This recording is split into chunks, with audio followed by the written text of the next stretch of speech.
नमो नमः। अहमस्मि डॉक्टर दीनानाथ साह, सह प्राचार्य पूर्णिमाराम प्रताप संस्कृत महाविद्यालयः बैगनी दरभंगास्थ।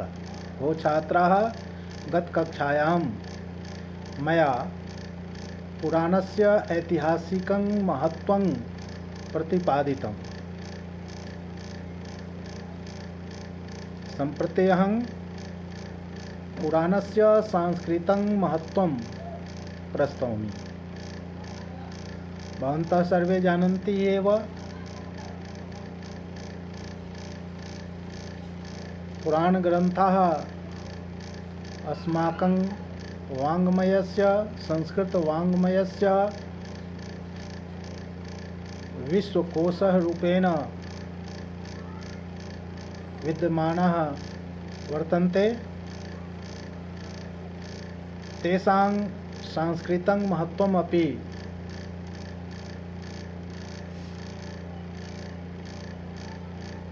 विद्यते। इदानीं मया सांस्कृतिकं महत्त्वं प्रस्तूयते। सुखबोधाय हिंदी भाषायाम् एव प्रस्तौमि। भारतीय सभ्यता एवं संस्कृति के अध्ययनार्थ भी पुराणों का महत्व अनमोल है, बेजोड़ है।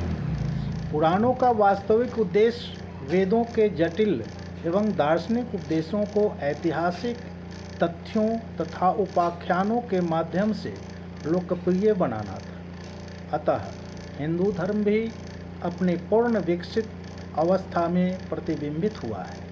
हिंदू धर्म के प्रति अध्येता उनके प्रति उदासीन नहीं रह सकता। वैदिक तथा पौराणिक धर्म में अंतर नहीं है। दृष्टि भेद से तथा काल भेद के कारण धर्म के किसी विशेष अंश पर केवल बल दिया गया है। वैदिक धर्म के इष्ट यज्ञ का प्राधान्य है, तो पौराणिक धर्म में पूर्त, वापी, तराग, सत्र, धर्मशाला आदि निर्माण पर आग्रह है। सनातन धर्म दोनों के सम्मिलन इष्टापूर्त पर लक्ष्य रखता है। वेदों में सर्वशक्तिमान परमेश्वर की सर्वव्यापकता पर आग्रह है, तो पुराणों में उस शक्तिमान के लोक कल्याणार्थ बहुरूप धारण करने पर निष्ठा है। वेद का कथन है, एकं सद्विप्रा बहुधा वदन्ति। पुराण की मान्यता है, एकं सद बहुधा भवति। अवतारवाद पुराणों का एक परिहित तत्व है। धर्म में जब ग्लानि होती है, अन्याय का पक्ष प्रबल होकर जब न्याय के पक्ष को दबाने लगता है, विश्व के संतुलन में जब क्षोभ उत्पन्न हो जाता है, तब उसे ठीक करने के लिए, विशृंखल को नियमित करने के लिए सर्वशक्तिमान को स्वयं नाना रूपों में यहाँ आना पड़ता है। इसे ही अवतार कहा गया है।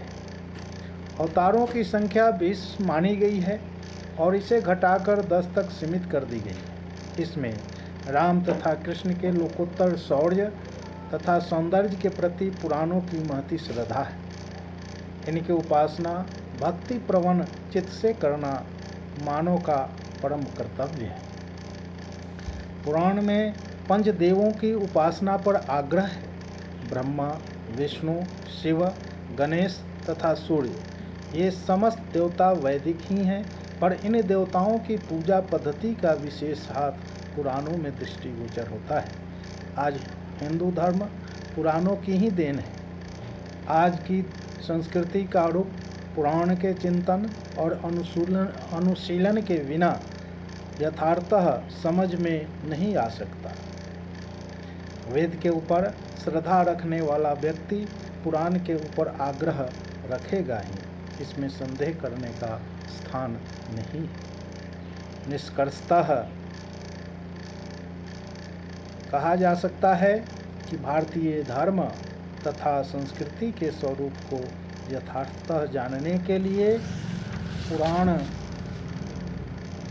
का अनुशीलन नितांत अपेक्षित है।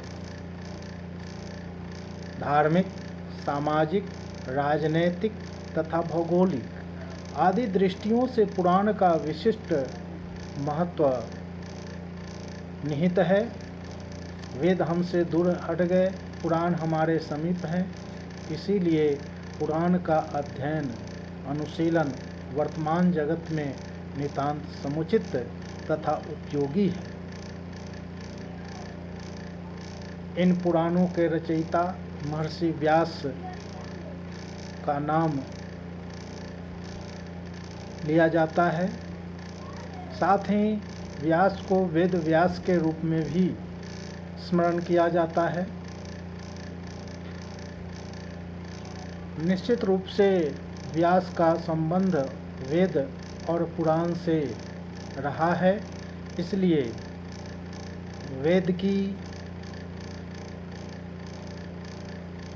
मंत्र बीज स्वरूप ज्ञान को पुराणों में विस्तार दिया गया है।